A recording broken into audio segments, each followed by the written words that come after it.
So coming up this weekend is a UFC card I'm very excited about. UFC 322 headlined by Della Maddalena as he does take on Islam Makhachev for that 170-pound title, with of course Makhachev moving up a weight class to do so. And that is not the only fight which that is happening. Of course, we do have the co-main event between Valentina Shevchenko and Zhang Weili.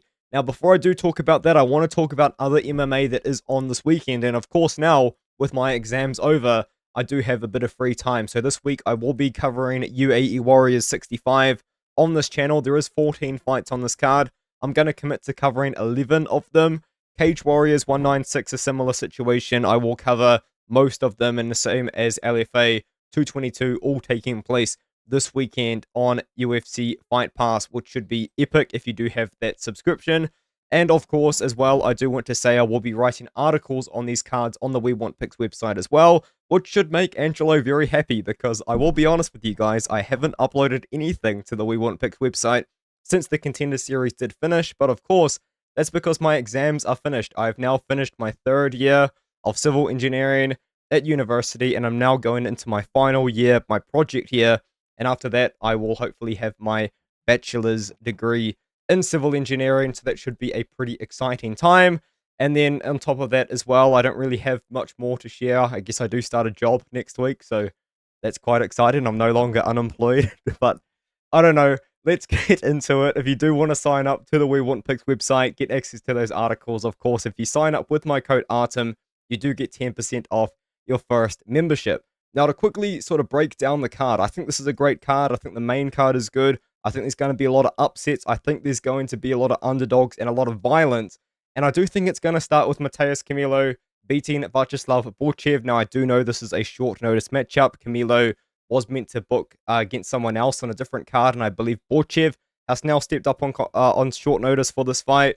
And you guys know that I love Borshchev. Borshchev is actually one of those guys that come in off the Contender series after beating Chris Duncan that I was very high on. I thought that Borshchev actually did have a pretty high ceiling in the sport, and I don't necessarily think that that was proven very correct, but I don't think it was super wrong either, because when you do watch Borshchev fight, you can tell that he is an elite striker. He does have nearly, I think, 300 amateur kickboxing fights, and you do see that skill set showcased, but the story of his career has been, even since joining Team Alpha Male, that takedown defense. He just cannot defend a takedown. We've seen it time and time again. We even saw guys that weren't even really considered wrestlers at the time, such as Mark Diakese wrestled him, Mike Davis wrestled him out, and he just can't really deal with that wrestling threat. And I just don't think that he's going to be able to beat Matheus Camilo, who I will admit, after losing to Gabe Green, I am not high on Camilo in any way whatsoever, but I think that Borshchev just has a massive hole in his game.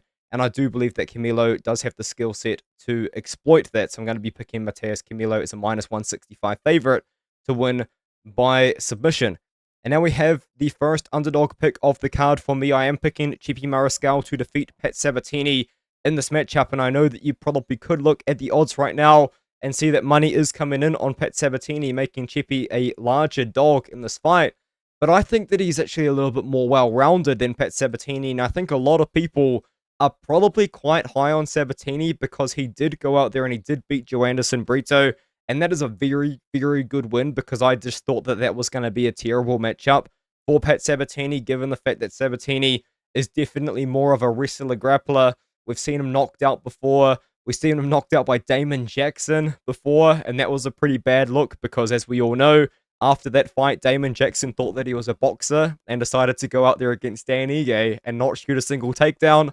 I'm still very, very upset about that, but I just think that honestly with Sabatini, he's going to struggle, I think, to really take down and hold down Chepe Mariscal. Chepe Mariscal's no joke on the ground. You know, he does have that judo background. He does have good jiu-jitsu. He was on the American national kickboxing team when he stepped up and signed to the UFC, and he's one of those guys that had a pretty extensive career on the regional scene with a lot of losses. But you could probably look at all of these losses and just say these are good losses to have. Bryce Mitchell, Joanderson Brito himself, Steve Garcia, Sean Soriano went on to be in the UFC, and he's gone on to have a very successful UFC career so far. Now, I do have concerns about the chin, because you can see him get knocked out by Steve Garcia, And in my opinion, the knockout loss to Joanderson Brito is still, to this day, single-handedly the single most brutal knockout I've ever seen in my life. It was pretty bad. But I do think against Pat Sabatini, he doesn't need to worry about too much power on the feet. I think that he is the better striker, and I do think that he can just kind of be more well-rounded. I think if he keeps the fight on the feet, he's at an advantage, and I think that Pat Sabatini's going to struggle with the grappling himself of Chepe Mariscal. So I'm picking Chepe to win this fight by decision. And now we have a very intriguing matchup between Malcolm Wellamker and Cody Haddon, because Malcolm Wellamker opened up as the underdog in this matchup, and I think a lot of people were absolutely shocked by that, and I will be honest with you, I'm not surprised. I've been talking about this matchup with a couple of people. I've even been talking about this with the great Benny P MMA, who knows absolutely everything there is to possibly know about Australian MMA. And I think that Benny P really was quite high on Cody Haddon into this matchup, and people were strongly disagreeing with him. And I'm just going to say it right now, man.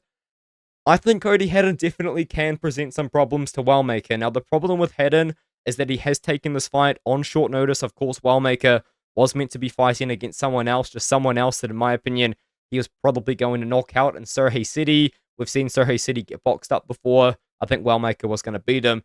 And he does fight Cody Haddon, who has a very good skill set, I think, and actually is the more well-rounded fighter in this matchup. And I know that you could say, well, Malcolm Wellamker, he's been looking so good, he's been getting these first-round knockouts, and yes, he has. But the thing is, as well, with Malcolm Wellamker, is he does have some wrestling as well. He doesn't really lean on it that much, but when I was looking into the Contender Series last year, I did see him use some offensive wrestling. He had to defend some takedowns as well.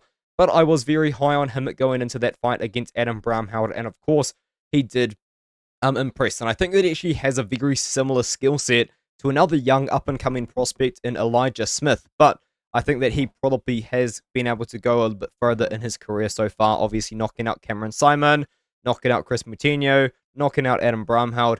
Pretty decent wins, but he hasn't really beaten anyone elite, whereas with Cody Haddon, I think you could argue that Cody Haddon's best win is better than Wellamker's best win. Beating Dan Aguirre is no joke. I know a lot of people were quite high on Simon, but the thing about Simon is, you know, he just wasn't really as good as I think people thought he was. However, I will say with Haddon, I just worry about the size of him. And I know that that's just kind of me talking, and I know a lot of people, you know, don't think that I have a great grasp on how big fighters should be in the weight classes, but I do consider Haddon to be a small bantamweight, and I do consider Malcolm Wellamker to be a quite large bantamweight, and I do think with that is going to come some different challenges. I think in the grappling, if I think we are going to see that, I think Haddon probably will offensively grapple in this fight. We're potentially going to see Haddon have to deal with a larger, stronger guy with the takedown defense of Wellamker, and on the feet, I think that you can give the speed advantage to Cody Haddon. I think that Haddon is going to have the much faster boxing. He throws in combination. If you've watched this channel, you know I love boxing combinations, but at the end of the day, I think that this is really comes down to like a Muay Thai versus boxing sort of style, really, on the feet, and I think that I'm going to go with the guy that can manage range very well, has the range advantage, has the height advantage, has the size advantage in Malcolm Wellamker to win this fight. I do respect Cody Haddon's skill set a lot. I think that the odds makers also respect Cody Haddon's skill set a lot by making Cody Haddon open up as the favorite in this fight, but now Malcolm Wellamker is minus 140.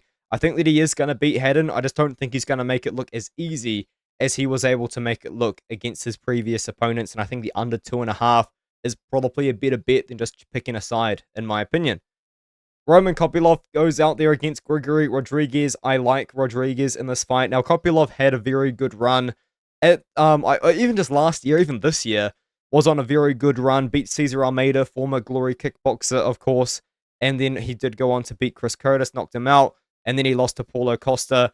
And I was disappointed in that, you know, because I really thought that this could have been, despite Kopylov not being a young prospect, I thought that this really could have been a bit of a changing of the guard sort of moment, because Costa, he's been at the top of the division for so long. He fought Adesanya in what, like 2020, 2021? And, you know, maybe it could have been an opportunity for Kopylov to go out there and beat Costa and then earn himself a shot against one of the bigger names in this weight class, and he fell short.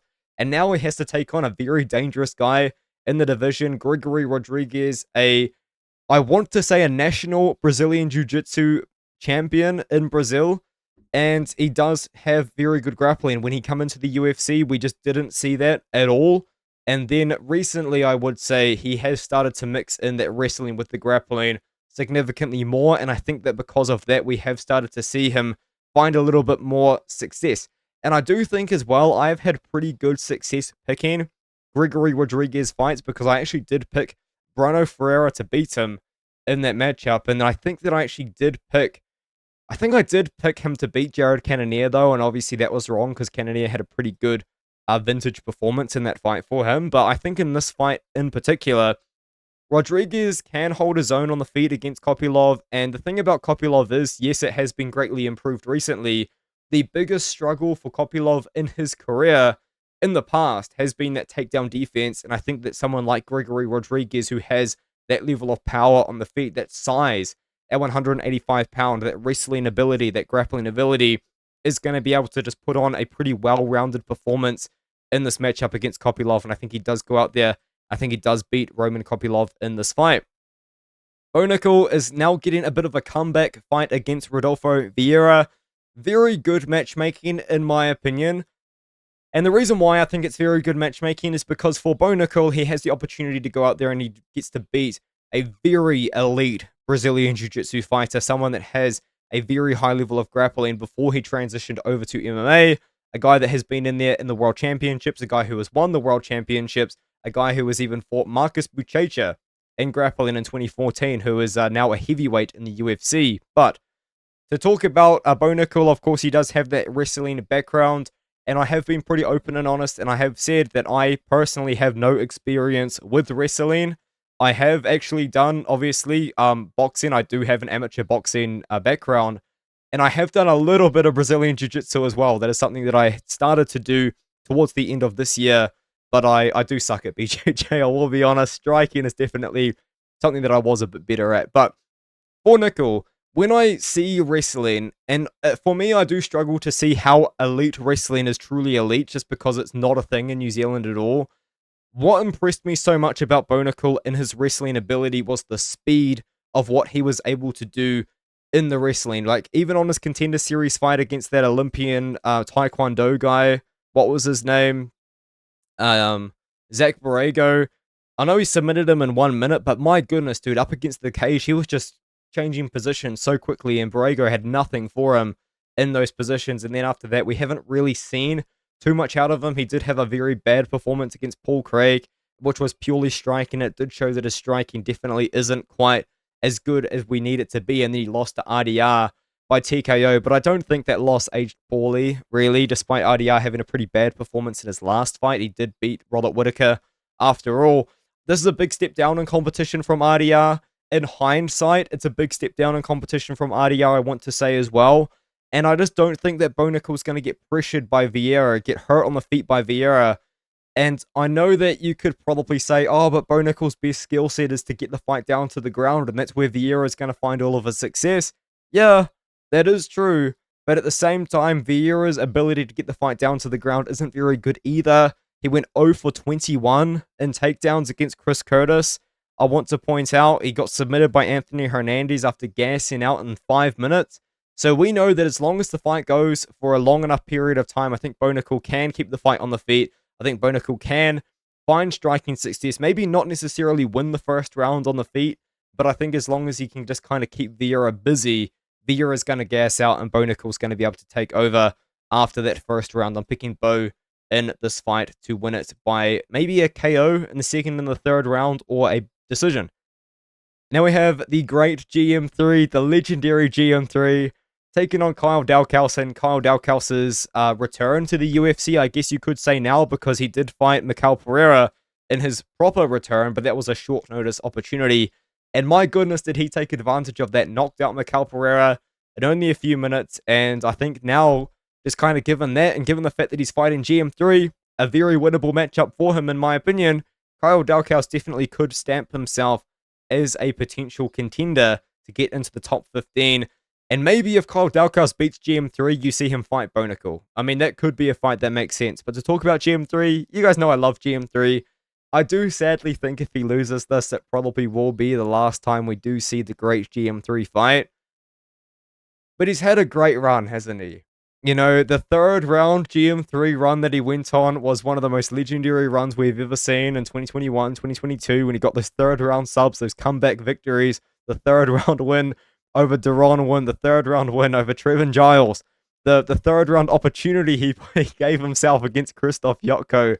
Oh my goodness, the round 3 GM3 is a mythical fighter. However, I think that his time's done, man. Is not good on the feet. I know that he had a competitive fight against Rainier Derrida, which is insane to say now, and that is a single fight that made me doubt RDR all the way through his come up because he was competitive with GM3 on the feet.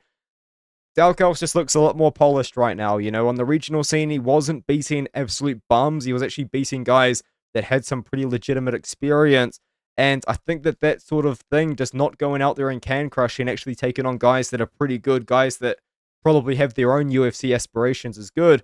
And now we've seen a more improved version of Dalkaus, a guy that was very much just a BJJ nerd in his first run in the UFC, showed that he's got a bit of striking chops behind him as well. And I think that on the feet, he's going to be better than the legendary GM3, and he can grapple as well, which will probably save him from some tough positions that GM3 might be able to put him in. Dalkaus is a big favorite. I think he does go out there, and I think he does beat Gerald Meerschaert in this fight. Now, Angela Hill takes on Fatima Klein. Fatima Klein is minus 500, which is pretty scary, but I will say I think that Fatima Klein is an elite fighter. I think that she is very, very good, and to tell you how good I thought that Fatima Klein is and still do, I picked her to beat Jasmine Tudavicius up a weight class on short notice. Fatima Klein is one of those prospects that I have been aware of for a very long time, and you know, maybe you could say that is where some personal bias does come from, but I think that she's kind of backed it up since that loss to Jasmine on short notice, in which she did just kind of gas out in the first round after failing to get her own takedowns. Her win over Natasha Kuziatina has aged incredibly well, as Natasha Kuziatina, despite being relatively old, has a very elite background in grappling in her own right and probably should be signed to the UFC at some point despite being 36. I'm getting sidetracked. She's taken on a striker in Angela Hill, and there is no doubt in my mind that Angela Hill is the better striker out of these two. And I also do have some doubt that Fatima Klein is 5'6". I think she could be a little bit shorter than that, but I think she's going to go out there and take down Angela Hill. Angela Hill is a fighter that can get taken down. Yes, she does have a win over Lupi Godinez, but in that fight, Lupi Godinez just failed one takedown and decided that she was going to strike with Hill for 3 rounds. I think Fatima Klein is someone that's going to commit to a game plan to get the fight down to the ground, and once she does, I think she is a much, much better wrestler and grappler than Angela Hill is. Plus, Hill's now nearly 41 years old. I think Fatima Klein goes out there and this is her opportunity to get into the top 15. Plus, her partner, Erin Blanchfield, is on this card, so they would have been training together. They'll be prepared together for this card, and she's also fighting on later on in the thing. I am sorry. I think someone that quite likes Erin Blanchfield just fell to their knees at Walmart for that information, but hey, at least you found out now and not in 12 months. But Baisangur Susurkaev is going to be fighting against Eric McConaughey. I think that Baisangur Susurkaev wins this fight. This is a guy that I recognized as an elite level talent before he fought on the Contender Series in week number 1 of this Contender Series year. He took on Murtaza Talha on short notice. I consider Murtaza Talha to actually be a pretty talented fighter. Knocked him out in the first round, fought 4 days later. Let's be honest, had a bad performance against Eric Nolan. He did get hurt on the feet in that fight. He was just showboating too much, and that is my main concern when it does come to Susurkaev, because he actually has gone out there and he has actually done that quite a lot. You know, even in his 2 fights prior, he does have his hands very low down to his ground. He wants to showboat, he wants to put on a show, but when you watch him fight, he has an elite talent against Shane Shibnowski, who is a very underrated fighter, in my opinion, despite having a couple recent losses. He had a good performance, was able to showcase wrestling in that fight, showcased very good striking against Erkali Chukadze, and it looked like in that fight, he just decided when the fight was going to end and just knocked him out. So, Susurkaev, very good fighter. I was messaging people that I knew that knew Susurkaev better than me, and they were also backing up my claims of the eliteness of Susurkaev, and I will say this, his striking does remind me of Israel Adesanya, and I said that prior to the Contender Series fight, and I don't think anyone would have taken me all that seriously at the time, and I think it was backed up with the Talhart performance. Now, Eric McConaughey is not going to be the easiest fight for Susurkaev because he's a big guy, he's a gritty guy, he just went out there and put on a pretty tough performance against Cody Brundage, and he showcased, obviously, a bit of wrestling, but mostly pretty good power, pretty good pressure. But I just do think in this fight, man, I think we're going to see Susurkaev go out there now on a full camp. He's not taking a fight on 4 days' notice after fighting and cutting weight before. And I think we are going to see a pretty complete kick-heavy performance from Susurkaev. That's what he does so well, is the Israel Adesanya special, the kick to the leg, the jab to the face. I think this guy's really talented, man. I think that maybe there is going to be a time where he does run into someone that he just can't get past, but I personally don't think that Eric McConaughey is that guy, so I'm going to be picking Susurkaev to win by knockout in this fight, and I really like Susurkaev. I was talking about Erin Blanchfield before, and here she is taking on Tracy Cortez, and I'm picking Blanchfield in this fight. I will say, though, Tracy Cortez, and this is a fight I talk about a lot. I talked about it in Tracy Cortez's last 2 breakdowns I did for her, and every single Jasmine Desudavicius breakdown I have done since the fight. Cortez can win this fight if she can have a Jasmine Desudavicius performance in which she showed that her boxing is actually really good. She just boxed up Jasmine, made Jasmine look like she had no idea how to strike, and I know that you could say Manon Fiorot did the exact same thing, but that does still speak to the level of what Tracy Cortez is capable of on her best performance, though, in my opinion. But she's been very inactive throughout her entire career, pretty much, and I don't really know how serious fighting is to her, because she was fighting Rose Namajunas with those fake eyelashes, and Rose jabbed her eyelash off. It was a big thing. Not really. I don't think anyone really cared, but I'm just so unemployed. It actually matters to me for some reason. I don't know why, but Erin Blanchfield has a good skill set, I think, to beat Cortez. We know that she's got the wrestling. We know that she's got the strength. She's got the grappling. Erin Blanchfield's sort of whole style is very basic, but a lot of people struggle to stop it. She wants to pressure. She wants to clinch. She's going to be stronger in the clinch than most of her opponents, and she's going to work to get that takedown, and once she does get the takedown, she can either just control or she can land a lot of ground and pound. I do think that Erin Blanchfield in this fight is going to actually possess quite a big advantage when it does come to that wrestling grappling that she's so good at. I think on the feet, though, Cortez might be able to find her rhythm and really get things going, but I think this is just going to be a case of Erin Blanchfield going out there, getting the takedowns, getting the control, and winning a 3-round decision against Cortez. One thing I will say about Blanchfield is that her striking is quite inconsistent. Sometimes her striking looks pretty good, and then in other performances like the Manon Fiorot performance, it looks terrible. And what I mean when I talk about that is against Jessica Andrade, her boxing looked really good, and it made me think, oh my goodness, is her striking actually quite good now? And then ever since then, it's looked bad. So maybe that was just a terrible Andrade performance. But as for Blanchfield, I think she does just wrestle, grapple Cortez, and I think she does win a 3-round decision. And now we move up to the main card, and this is where a bit of underdogs will come out to play, because I know what this looks like. Yes, I am going to be picking Michael Morales in this fight. I am more than aware that I have picked against Sean Brady many a time. I am more than aware that I have been proven wrong regarding Sean Brady many a time, and I have actually been looking into this, and I've been kind of nerding out a little bit and looking at the stats. Not really something that I typically do all that much. Usually, I kind of just trust my own eye test to tell me what I'm looking at, but for the case of Michael Morales, he hasn't fought anyone like Sean Brady before, so I can't just kind of eye test it, really. But if you look at the numbers, he did get taken down by Gilbert Burns once, or at least Burns was credited with 1 takedown, which is worth noting. But on top of that, Trevin Giles was able to take him down once. Also somewhat concerning, I would say, but he has an 89% takedown defense rate. So that's quite good.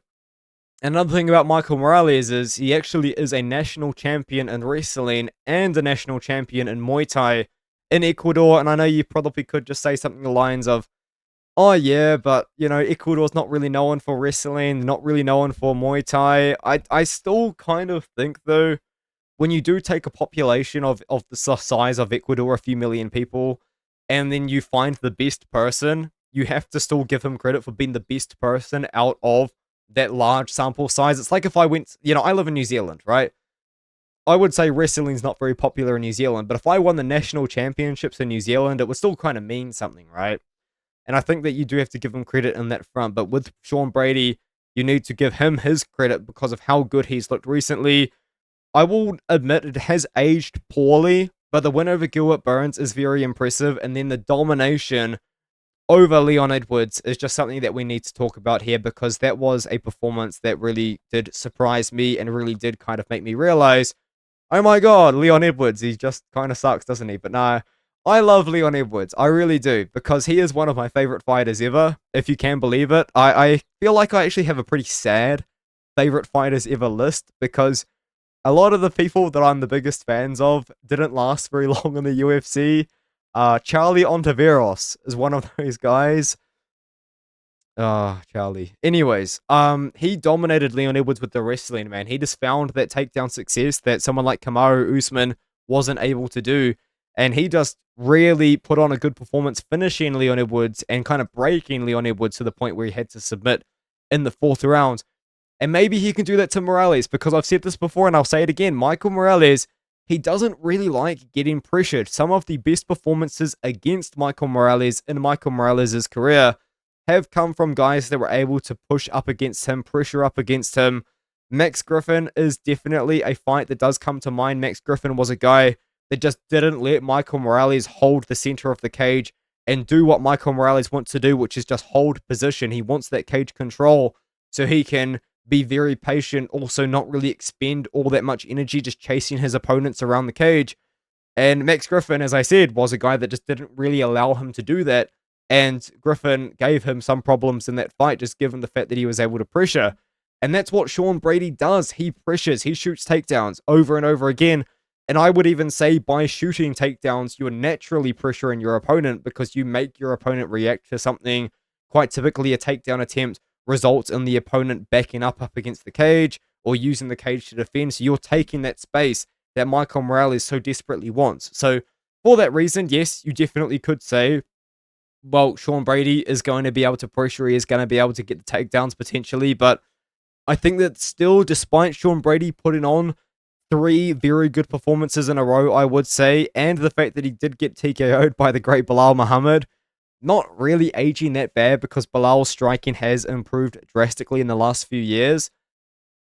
There is still a very significant striking difference between these two guys. I do still consider Michael Morales to have a very strong advantage on the feet. The worry that I do have with Morales when it does come to a matchup like this against Brady is the fact that Morales is going to throw out a lot of kicks to the body that Brady will attempt to catch. I'm sure of it.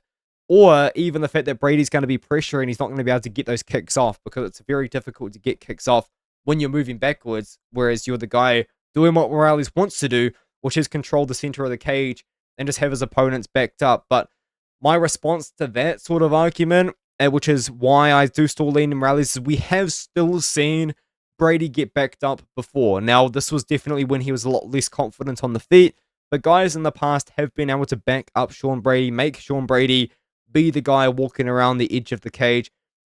And maybe Morales is going to have the talent and the power to do that, because that's what I'm relying on in this pick. I am picking Michael Morales to beat Sean Brady in this fight, and I am picking Michael Morales to knock out Sean Brady as well. I think that no matter who wins this fight, it's going to be a very impressive performance from either. And despite Shavkat Rakhmonov existing, despite Edwards versus Prates existing, I think just given the nature of these two skill sets, I think the winner of this fight has themselves very, very well set up to fight the winner of Makhachev versus JDM, especially if it is Sean Brady. If it's Michael Morales, you probably would have to make him fight one more. And now Beneil Dariush takes on Benoit Saint-Denis. And Benoit Saint-Denis, he has kind of been earning himself back into the good graces of MMA fans after 2 pretty disappointing performances, I would say. Now, to be fair, I did pick Dustin Poirier to beat him. I thought that that was a pretty clear pick at the time, and Poirier beats him. Now, a lot of people will bring up the excuses with the staff and all that, but it's what it is. But the loss to Renato Moicano, And the way that he lost to Renato Moicano, that's a really, really bad loss. But since then, he did beat a short notice opponent. He did beat Mauricio Rufy. I picked Rufy in that matchup. I was wrong. Okay, I was wrong. Rufy's takedown defense was not the level that I thought it was. It was not the level that it needed to be to take on a fighter in the top 15 with Benoit Saint-Denis' skill set.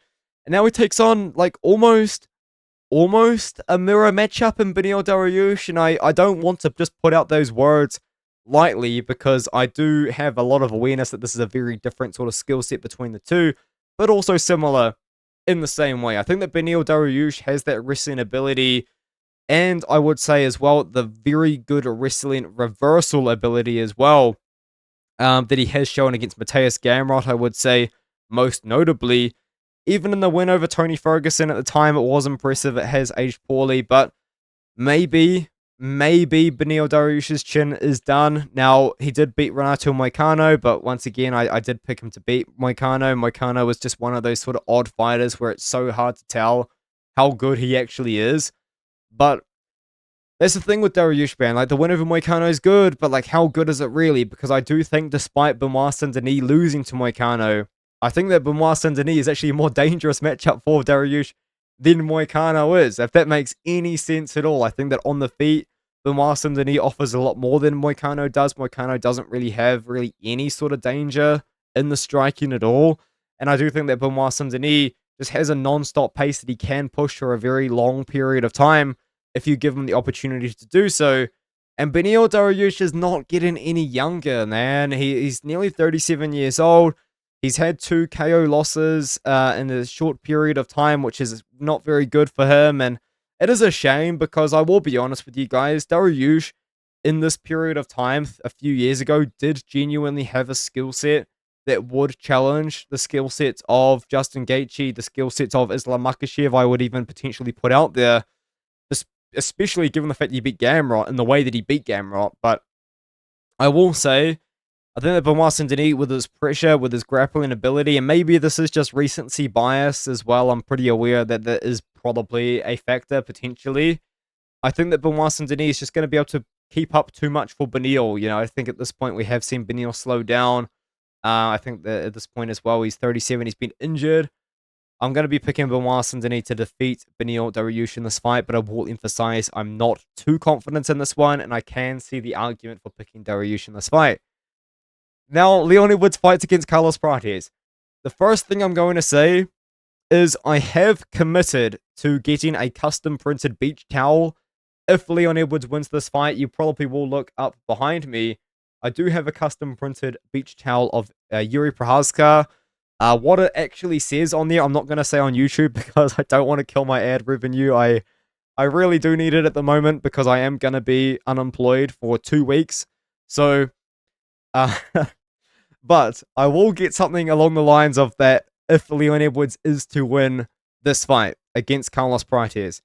And I will also say, if Leon Edwards fights his best fight, I think he can beat Carlos Prates. I'm picking Prates, though. I'm just going to put that out there now. I don't feel that confidence in it. I don't feel minus 210 confidence in it either. But hear me out. Because when you watch Carlos Prates versus Ian Gary, despite towards the end of the fight where Ian Gary did start to get tired and Carlos Prates' power really did nearly save him towards the end of the 4th and the 5th round especially, Ian Gary was beating Prates on the feet. That is what was so impressive about that performance, was that Ian Gary didn't go out there and beat Prates with the wrestling, which he did mix in, let's be honest, but not only that, he was pressuring him on the feet and he was beating him on the feet. And I'm sure there's probably guys out there like maybe the Weasel's done it or someone else that really nerds out over this sort of thing and breaks down frame by frame how Ian Gary beat Carlos Prates. And you can see it when you watch it. Just the way that Ian Gary was pressuring Prates, not giving Prates the space to do what Prates does best. And despite a lot of his finishes coming by hooks and knees and spinning back elbows, which if you look at them, these are all very close quarters victories, really. Very close quarters knockouts. But I would argue that's not Carlos Prates' best skill set is in the pocket. I would say what Carlos Prates does best is fighting from range. He has a very nasty jab in his Muay Thai ability, and he does also throw out a lot of teep kicks, a lot of push kicks, a lot of leg kicks. And you can even see, I would say, before the UFC, when he got on a pretty good win streak, a lot of these wins actually came from ranged attacks. Head kicks 2 in a row, which is nuts, but the jab over Charles, unfortunately not to Bronx, but Charles Oliveira, these were all sort of jab performances that Prates was able to win with. So he fights well, best from range, and Gary recognized that. And despite seeing all of these shot KOs, closed the space against Prates, didn't give Prates the space to breathe, was backing up Prates the entire time, and just kind of made Prates have to fight in Gary's fight, which is quite an unorthodox sort of style of kickboxing. It's not really like a traditional kickboxing style. Like Prates, you watch Prates fight, that's traditional Muay Thai for a very sort of large amount of it, except I would say some of the things that he does different are the hands by the waist is definitely an MMA thing, but yeah, definitely I would say in general, Prates does have good traditional Muay Thai, and I would say that Leon Edwards has pretty good traditional kickboxing as well, in the way that he does typically fight as well. And I will say, I like Edwards. I'm a big fan of Edwards. If you guys know, I picked Edwards to beat Kamaru Usman in the rematch. I picked Edwards to beat Kamaru Usman in the trilogy. Not many people did that. And I picked him to beat Colby Covington. I don't think many people picked him to beat all 3 fights. Now, where I went wrong was I did pick him to beat Bilal Muhammad, and I do think I picked him to beat Sean Brady as well. So I was kind of on a good run, and then I just let it all fall apart. But I really, really like watching Leon Edwards fight, and I know that is insane for a lot of people to probably hear, because a lot of people view Leon Edwards for what he is, a very low volume technical striker, and especially someone like me that appreciates combinations and high volume. You would say that doesn't really make sense, but I just think that the way that Leon Edwards does it, it is so high level, it is so technical, and I think that you do have to give him some flowers. And I think a lot of people go out there and say that Leon Edwards has no good wins. Like the Kamaru Usman win was a fluke, and even if you believe that, he still in the first round out-grappled Usman and nearly had him in some trouble with the rear naked choke, and the 4-1 decision over Kamaru Usman, where he won 4 rounds with a point deduction, still exists. So you can't really say that about Leon Edwards. I'm just defending my boy at this point. But as for Prates, I just talked about Prates versus Gary for a long time, talking about how Gary can shut off the space. And I do think that Edwards and Gary have similar sort of striking styles in a way. But the problem with Edwards is he's a low-volume point fighter. I don't think that you can low-volume point fight against Carlos Prates. I just don't think you can do it. And I know that Edwards has very, very underrated grappling. Prates' takedown defense is very good. The thing about Prates is, and I said this before he fought in the Contender Series, because I did look into Prates' nearly the entire career of Prates as much as I possibly could anyway, because I watched these fights and thought, oh my goodness, this guy's really good. And I think you can kind of tell in my breakdown on the Contender Series in 2023 how good I recognize Prates to be.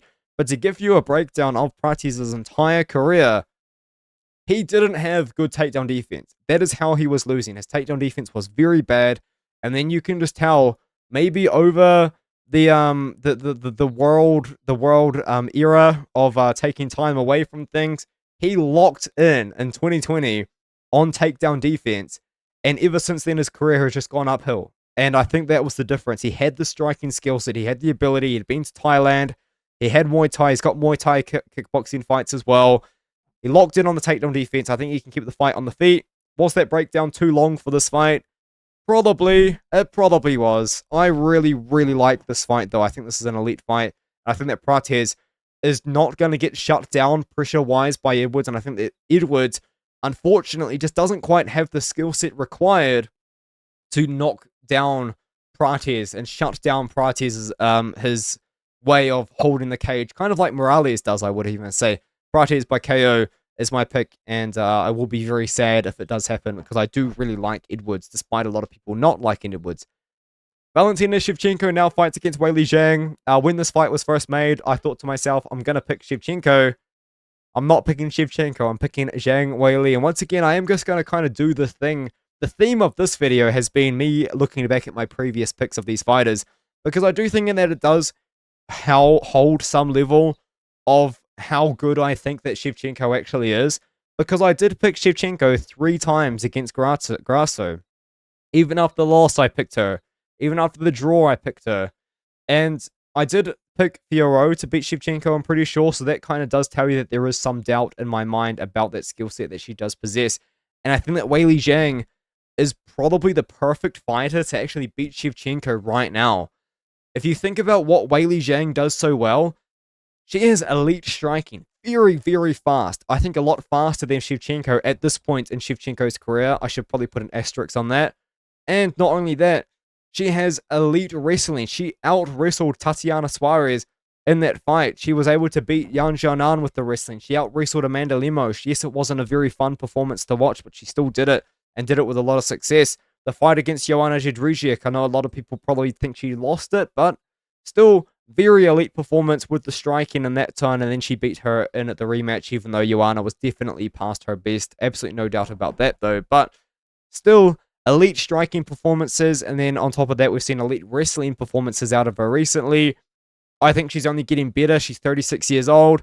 Now, I will say the thing about Weili Zhang is I have been very disappointed in the inactivity of her, because I do think if you look at the 115-pound division, especially right now, Mackenzie Dern is the champion. I think Zhang's a nightmare matchup for Dern. There was a free legacy for her there. If she was able to defend this title 3 times a year, she would probably have like 4, 5, 6 title defenses in her second run, and we would be talking about maybe undisputed GOAT status as a female fighter, maybe over Shevchenko, despite Shevchenko's insane run herself. But now she's got the opportunity to do it against Shevchenko. Now, the thing about Shevchenko is that she is 38 years old. I will admit she definitely is slowing down. I think that the Grasso trilogy showcased that more than anything. And I also think as well about Shevchenko is, yes, Shevchenko did fight at 135 pounds before they did do women's 125 pounds. I'm pretty sure of that, obvious. I mean, I'm not sure of that. That's a fact. But Shevchenko, she isn't the biggest fighter at this weight class either. You know, it's not like Weili Zhang's coming in there and now she has to fight against, you know, just for example, a Jasmine Asuda-Vicious, who I know isn't the top of the top, but still is an elite fighter and is very big for the weight class. It's not that. She's taking on someone else who's not that much bigger than her. Zhang isn't very big. She's 5'4", but I think that's going to be fine for her, given the fact that Zhang's best skill set, as I did say, is the striking, the combinations, the speed. And I think she's going to be faster than Shevchenko on the feet. And not only that, I know that Shevchenko is someone that can add wrestling to her game. She has won with offensively wrestling before. She has defended takedowns before. Zhang can do it all at once. She can throw the combination. She can get the takedowns. I think she's just going to be doing more than Valentina is. And another thing as well is, even in the draw against Grasso, Shevchenko was really struggling with the striking of Grasso, who's a very boxing-heavy style. That's Weili Zhang's striking style, in my opinion anyway. So I think we're going to see Zhang go out there and just find the success on the feet and find some success in the wrestling and the grappling. Zhang right now is the underdog, and I am going to be picking her to win this fight. And now we can move on to another dog, the main event. Giacomo Della Maddalena. When they all doubted, I stood strong and I picked him to defeat Belal Muhammad in this matchup. And I do believe that he is going to be able to beat Islam Makhachev again. Or not again. That's wrong. I think he's going to be able to beat Islam Makhachev again in a title fight, is where I was about to go, and defend the title for the very first time against one of the most formidable fighters that he could possibly take on in his first title defense. I think that Makhachev is an elite fighter. I think that Makhachev is even a more difficult fight for Giacomo Della Maddalena than Belal Muhammad was, because Belal Muhammad, yes, Belal Muhammad's takedown defense, sorry, not takedown defense, wrestling is elite, but his striking offense has improved leaps and bounds in the last 2 and 3 years. I don't think you guys quite understand how bad Belal Muhammad's striking was to how good it actually is now, to the point where he was having relatively competitive striking exchanges with JDM on the feet, because I think that that fight was 2-2 going into the 5th, and JDM stole the fight by just doing more damage, by just having a little bit more dog in him to push through that 5th round and hurt and bloody up Belal in round 5 to secure the victory for him in that fight. And he takes on Makhachev, who as I said, is an elite fighter. I think that this guy is truly special, and I think that something that gets overlooked about Islam Makhachev is how good his striking is, man. I just don't think that I can really underrate this so much, because when he took on Alexander Volkanovski for the first time, I think the general sort of response to the end of this fight was, wow, Volkanovski's wrestling is a lot better than we thought it was. And it was also, wow, Makhachev's striking is a lot better than we thought it was as well. Because let's be honest, before he started defending his title, we didn't really have much of a sample size at all. He was just dominating guys that weren't really super elite. And I know that Dan Hooker now has put himself into the top 6 of the division, but, you know, he still took him on short notice. He beat Bobby Green on short notice as well. So all of these wins at the time weren't crazy impressive, and now he's gone out there and he's beaten Volk twice. He's beaten Poirier. He's beaten Charlie Olives. Oh, Charlie. That's sad. But anyways, Makhachev's an elite fighter, man, and his striking is so good. It just is. But I just don't believe that he's going to be able to beat Giacomo Della Maddalena on the feet. And that's the thing about Giacomo Della Maddalena that I was saying in the Bilal Muhammad breakdown, which I think aged like fine wine, because I was picking JDM in that fight. I was picking JDM with confidence in that fight. I even had money on the fight, and a pretty considerable amount of money on the fight as well, I should add, to beat Bilal Muhammad, and he went out and did it. He beat Bilal on the feet, as I expected him to do. He defended most of the takedowns, as I expected him to do. When he got taken down, he got back up, because a lot of people were looking at the Gilbert Burns, the Kevin Holland, the Basil Hafez fight, and I just don't think that you guys were seeing the right things in that fight against Basil Hafez. He fought with the worst fight IQ of all time, and the fact that someone still scored that fight for Basil Hafez is mind-blowing to me. He beat the piss out of Hafez on the feet for as long as the fight was on the feet, and then Kevin Holland was trying to make the fight as difficult as possible from range. Makhachev don't fight that way, man. Against Burns, he dogged it out against Burns with a broken arm. He finished him off in the 3rd round there, and I think that he still showcased a lot of good defensive grappling, and it all kind of come together against Bilal. And I know that I'm just comparing the matchup to Bilal. I'm very aware of that, but I think that they are similar matchups in some ways, but they're different in others. I think that Bilal Muhammad, unless Makhachev comes in looking really big, is a lot bigger than Islam Makhachev is, or what Islam Makhachev is going to be. I know that there's photos of Islam Makhachev, like, peak bulk, looking really big right now, which is maybe of concern for the JDM backers, but I will say this. Against Bilal Muhammad, I realized how big of a welterweight Jack Della Maddalena is. This guy is massive for 170 pounds. Bilal Muhammad's a big welterweight. JDM was maybe bigger than him in that octagon. So JDM must cut a lot of weight. He's a big boy. And Makhachev coming up, I've got absolutely no doubt in my mind that Makhachev has bulked up to, what, like 200 pounds, cutting 15% body weight. That's a big cut, but it is what a lot of the elite fighters do, is 10 to 15% body weight is what a lot of them typically do. So maybe Makhachev's bulked up to 190, 200 pounds, and he's kind of cut down to 170 from there. So it'll be interesting to see how that plays out and how the size works. But maybe the size doesn't matter, because Makhachev is so strong anyways. I do just think, though, when it comes down to Makhachev's performances, Poirier did find success against him on the feet. Now, it wasn't like a great amount of success where it was like, oh, Makhachev's in trouble. It was still enough telling to that you can still beat Makhachev on the feet. He's still a human being at the end of the day.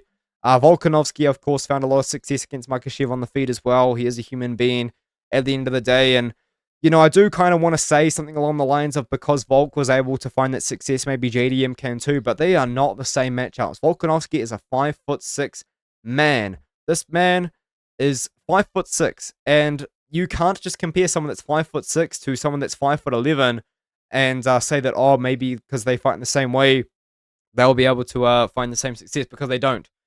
And when you're fighting someone a lot shorter, that's a lot different to fighting someone your own height, because Makhachev probably had a lot more different things to worry about, and he was worrying about, like, this little short guy coming at him. Whereas with JDM, he's going to be looking JDM dead in the eyes, head face to face. It's a little bit different, but I think that JDM, he's my pick. I think he can box up Makhachev. I was very impressed with the Bilal performance. I think he's very big for the weight class. I think he's bigger than Islam is going to weigh in as well, hopefully. I think he can defend the takedowns and beat JDM on the feet. He's a plus 210 underdog right now. The bookies didn't learn their lesson from the Bilal fight, but hey, we'll see what happens. And if Makhachev beats JDM, It is what it is, and this division is probably the best in the UFC right now, let's be honest, and just look at this card as it is. JD and Makhachev. You got Edwards Prates, you've got Brady and Morales, and no other 170-pound fights on the card, but like this is an elite division, man. I think that 170 is the new lightweight. Lightweight just become the old boys club. It's kind of boring now. 170, I think that's 170 is where it's at, to be honest with you.